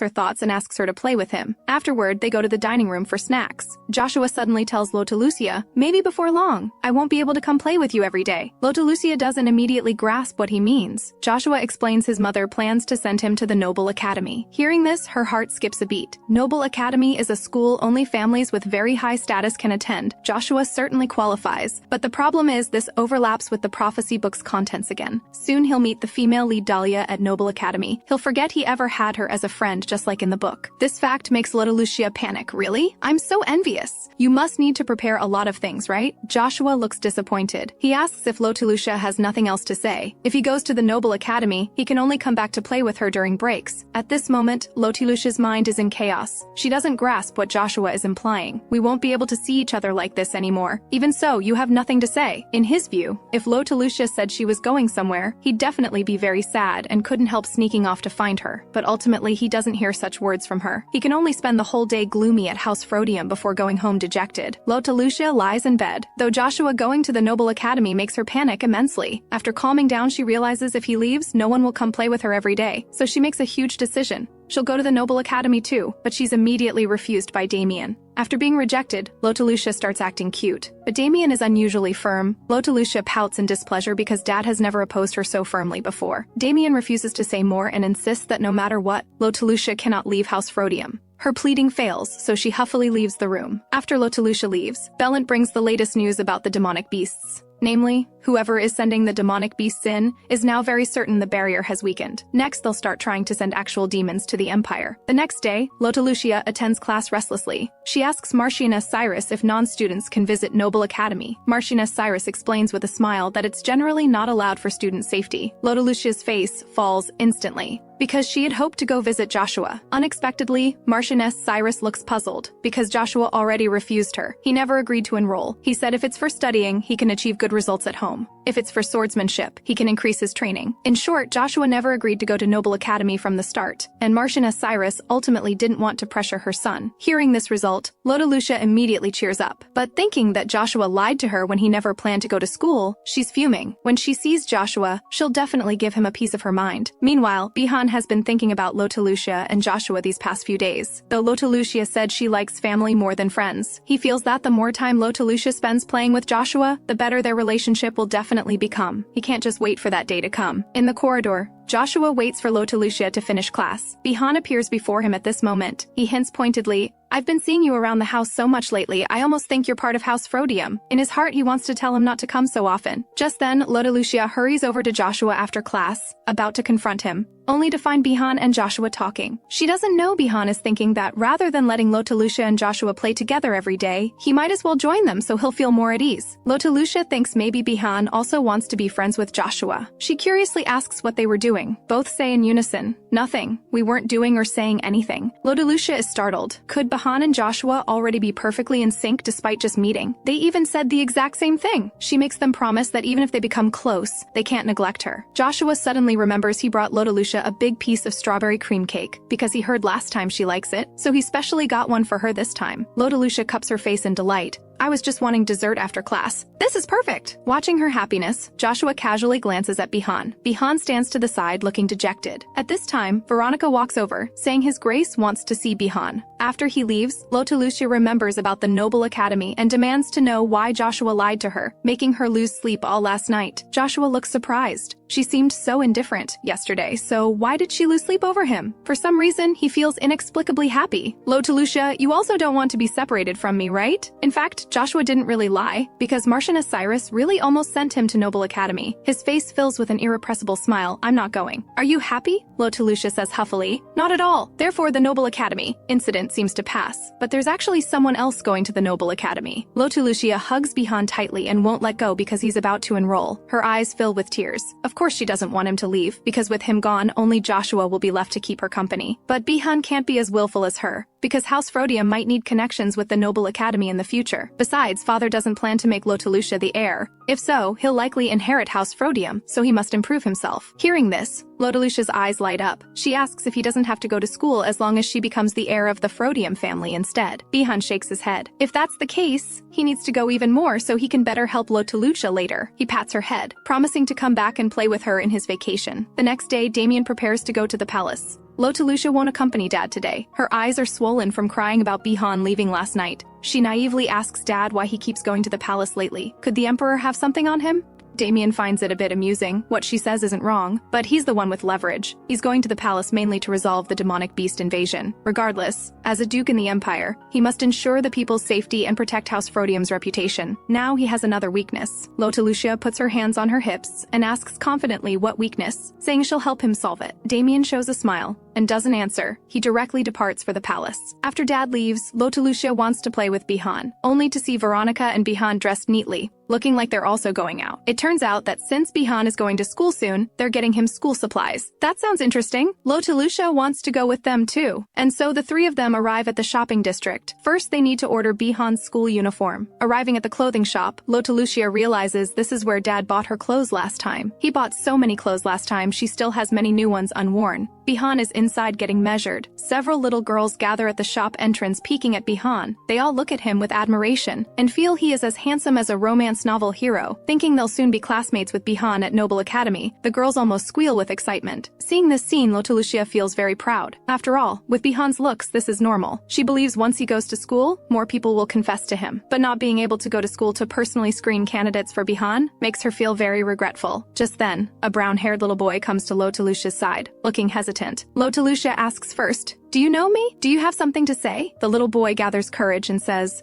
can I sit next to you?" After getting her permission, he sits beside her with flushed cheeks, constantly glancing at her. Lottie thinks he's bored and that's why he sat here, so she proactively asks if he's also accompanying family to order clothes. The boy nods, saying he came with his brother. Lottie noticed he kept looking this way earlier and asks if someone he knows is here. Hearing this, the boy shyly lowers his head and says quietly, "I was looking at you." Lottie doesn't understand what he means. The boy covers his face in embarrassment. He asks if Lottie really wants to know. She wasn't very curious at first, but now seeing him shy like this, she's actually curious. He steadies his breathing and gathers courage. "Because you're so cute." But then Bihan suddenly appears behind the boy, asking if Lottie is bored, which causes Lottie to completely miss what the boy said. She answers Bihan that there are many children here, so she doesn't feel bored at all. Only then does Bihan return to continue trying on clothes reassured. Interrupted by Bihan, the boy no longer has courage to confess again. The two little ones chat about their respective brothers. Before long, the boy's family comes out first. He has to leave. He says to Lottie with a red face, "See you at Noble Academy." After saying this, he turns and runs out. Lottie doesn't have time to explain she won't be going to Noble Academy either. She turns to look at Bihan and sees a blonde girl talking to him. The girl is all smiles, but he has a cold expression. Midway through the conversation, he even walks away on his own. Seeing him like this, Lottie is surprised because he's always so easygoing when playing with her at home. She crosses her arms, thinking she must talk to him about how this rude attitude won't make him friends outside. At this moment, the shop owner sees Lottie and greets her warmly. He asks overly familiarly why His Grace didn't come with her. Lottie explains she came with her brother. After speaking, she turns and runs outside because there are more and more people inside and it's too noisy. Coming outside, she relaxes and thinks about walking around. Suddenly, her attention is caught by a little girl who has silver hair and walks unsteadily, looking like she'll fall at any moment. As expected, the next second she stumbles and is about to fall to the ground. Lottie quickly steps forward to help her up. When she lifts her head, she is shocked to discover this girl looks so much like her mother. If someone told her this girl is what her mother looked like as a child, she'd believe it. Because whether it's her hair or eyes, she's identical to her mother. But one difference is, her mother doesn't give off the same cold feeling as this little girl. When her mother smiles, it's like midsummer. Despite being preoccupied, Lottie still cares whether the girl just got hurt. As if noticing her strange gaze, the girl asks why Lottie is staring at her. Lottie shakes her head awkwardly. She can't exactly say, "You look like my mother." After that, Lottie wants to support her, but the girl says it's not that serious. The atmosphere suddenly goes quiet. The two girls look at each other. Lottie asks why she keeps holding her hand. The little girl blinks. "It just feels like I should keep holding you." Just then, the girl's mother's call comes from the street. "Where are you?" "Dahlia." Hearing this name, Lottie's heart seems to skip a beat. She stands frozen in place and completely doesn't notice Dahlia saying goodbye to her. The reason she's so shocked is because the female lead in that prophecy book is named Dahlia. She's also the adopted daughter Dad takes in after her death. The book says Dahlia is a girl like a doll. Seeing her today, Lottie feels this phrase more accurately means Dahlia is expressionless like a doll. In the book, Dahlia always has a cold expression, but she is very kind, and people around her like her. Before being adopted by Dad, she always wanted to get close to House Frodium. Dad in the book knew this too. So after Lottie's death, he wanted to adopt Dahlia to become his heir. Logically, it would be a wonderful proposal for Dahlia, since she could go from a viscount's daughter to a duke's daughter instantly. But surprisingly, she refused Demian's proposal. In the end, her father personally sent her to House Frodium. Thus, Dahlia became Dad's adopted daughter as if cast out from home. Dahlia quickly adapted to life at House Frodium. Unlike Lottie, who was called a villainess, Dahlia was more like a duke's daughter, elegant, gentle, and kind. Lottie hasn't recovered yet and wonders, could the female lead from the book be this little girl before her? She recalls that the book also wrote that Dahlia was severely abused in her former home, but now her mother seems to care about her, which makes Lottie wonder if she just met someone with the same name.